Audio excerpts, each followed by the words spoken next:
kenapa saya bilang BPJS itu sangat penting sekali? Karena satu, yang lainnya wis oke itu manfaat-manfaatin.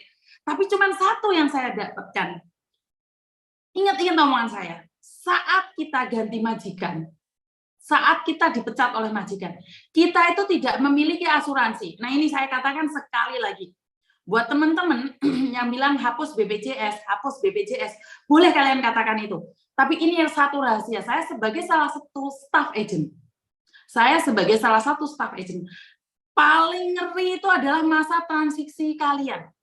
Masa transisi kalian itu apa sih? Waktu kalian selesai di majikan ini, mau pindah ke majikan ini, di tengah-tengah itu loh nggak ada cover asuransi. Nah, itu gunanya BPJS, mengcover tengah-tengah antara masa lalu dan masa depan. Sementara di tengah ini belum ada siapa-siapa. Jadi BPJS lah yang mengcover kalian.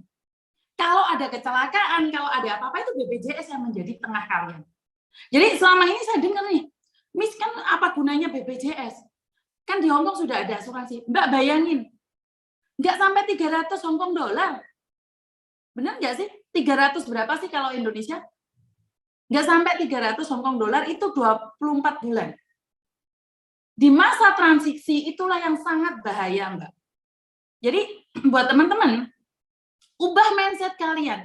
Jika kalian membenci sesuatu dan kalian tahu kebenarannya, hentikan kebencian itu. Hentikan kebencian itu. Oh, saya benci banget sama BPJS karena saya memang tidak tahu manfaatnya. Saya dulu sebagai mantan staff agent, apa sih yang dimau dari BPJS? Kita itu udah punya asuransi. Di Indonesia itu sudah punya BPJS. Benar nggak sih? Jadi sekali lagi buat teman-teman nih, buat teman-teman yang menentang BPJS silahkan ditentang. Tapi saya katakan sekali lagi, saat masa-masa transisi, itulah kalian nggak di-cover oleh asuransi manapun. Jadi, nih BPJS akan punya kantor di Hong Kong. BPJS akan punya kantor di Hong Kong. Dan kalian harus pertanyakan itu. Datengin kantornya BPJS. BPJS punya planning seperti ini, seperti itu. Kenapa saya dukung BPJS? Karena saat kalian pergantian majikan, kalian tidak di-cover oleh asuransi manapun. Bisa difahami ya. Kalian tidak terdaftar oleh asuransi manapun. Kalian bilang majikan sudah punya asuransi. Bagaimana saat kamu di-interminate? Jika kamu selesai di-interminate, asuransimu selesai loh, Mbak. Asuransimu mati hari itu juga.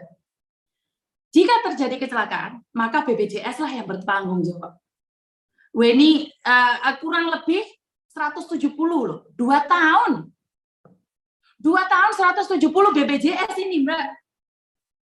Ya mungkin karena masih pembayarannya masih sulit, masih tidak bagus. Ada salah satu agent, ada salah 3 agent, salah 4, salah 5 agent berbicara dengan saya. Mereka bilang pernah didatangi oleh petugas BPJS, nggak tahu petugas atau apa. Dan mereka bilang menentang BPJS. Terus saya kasih tahu, kamu sebagai staff agent, kamu tahu kan kendalanya saat kalian anak itu dipecat oleh majikan atau anak itu finish kontrak dan terjadi kecelakaan di boarding house. Nanya aku sama kalian, staff agent, siapa yang punya asuransi? Nggak ada. Nggak ada asuransinya. Dan disinilah BPJS hadir.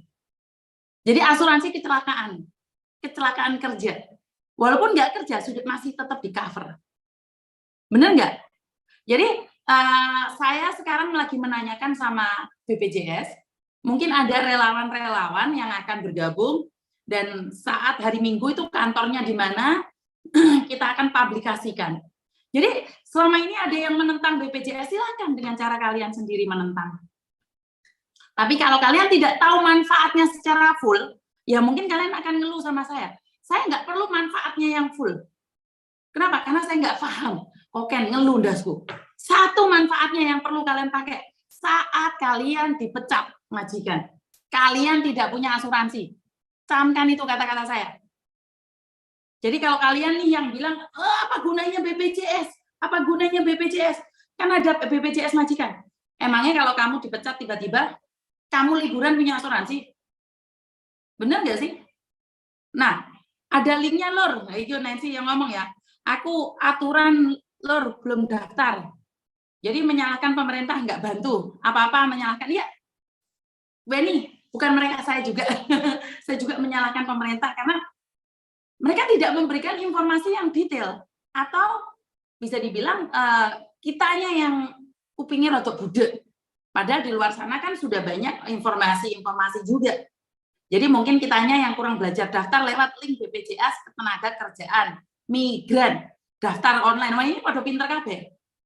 Jadi saya itu melawan sesuatu yang menurut saya tidak benar. Tidak benar buat saya, tapi belum tentu tidak benar buat kalian. Makanya saya selalu bilang minta saran dan kritiknya.